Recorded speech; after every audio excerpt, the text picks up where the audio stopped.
comme ça fait plus de 15 ans maintenant que je suis séropositif, je considère que ça fait partie de moi et l'idée de témoigner pour en parler, ça me permet éventuellement donc d'officialiser ce statut et de permettre aux gens éventuellement d'ouvrir un peu leurs esprits davantage sur ce sujet-là. Là, en fait, j'ai commencé au travail à faire des petites interventions pour expliquer, notamment lors de la journée du 1er décembre, et communiquer davantage auprès de mes collègues. Et ça a plu et ça m'a donné davantage envie donc, de communiquer de manière un peu plus ouverte par des interviews, justement. J'ai décidé de ne pas cacher ma séropositivité dès le départ. J'ai appris ma séropositivité en 1986. J'étais alors enceinte de 4 mois et demi. Ayant été toxicomane par le passé, donc j'ai fait un test de dépistage et puis c'est avéré qu'il était positif. Par rapport à ma famille, j'ai jamais senti de rejet, rien du tout. Donc dès le départ, j'ai pris la décision de ne pas cacher, de dire. La première fois où je me suis rendu visible, c'était au sein de l'association AIDE. J'étais aux assises de AIDE, 1991-1992. La première plénière commençait avec des témoignages. Il y a donc 3 personnes qui ont témoigné, dont un jeune garçon qui a fait le dernier témoignage. Et à la fin de son témoignage, il a levé les bras au ciel en disant ce qu'on fait là, c'est très difficile. Donc, si tous les gens qui sont dans cette salle et qui sont comme nous concernés par le virus pouvaient se lever et lever le bras, ça serait pour nous, ça nous ferait chaud au cœur.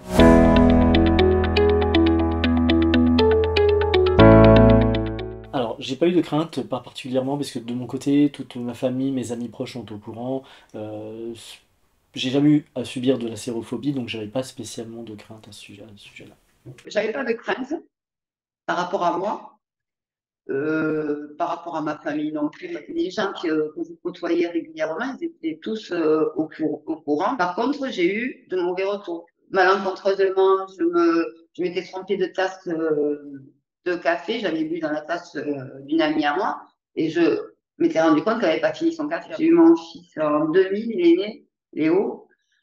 Alors là aussi, j'ai fait le choix de dire, si ça avait tenu que 2 mois, j'aurais continué à dire pour justement ben, que les idées, enfin que les gens changent un peu de leur idée préconçue, on va dire.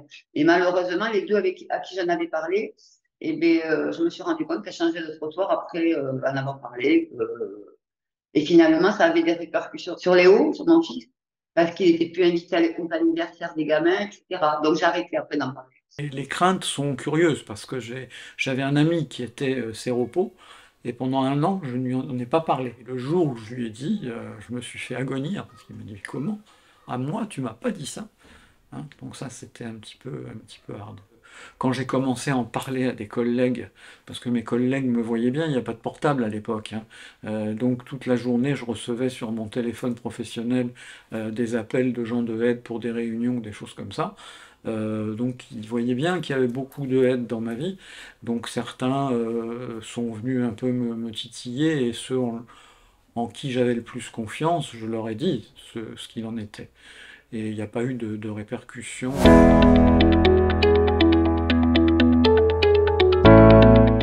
Alors ça m'a apporté un certain niveau de confiance de la part des personnes que je côtoie, puisque souvent je fais un peu office de référent en ce qui concerne les IST, en ce qui concerne la santé sexuelle. Aujourd'hui, même si bon, bah, tout le monde a une sexualité, tout le monde ne se dépiste pas forcément, il y a encore beaucoup de gens qui ont des tabous vis-à-vis de ça, et ça m'a permis d'avoir cette fierté, de pouvoir en parler, pour donner le message à plus de personnes possible finalement.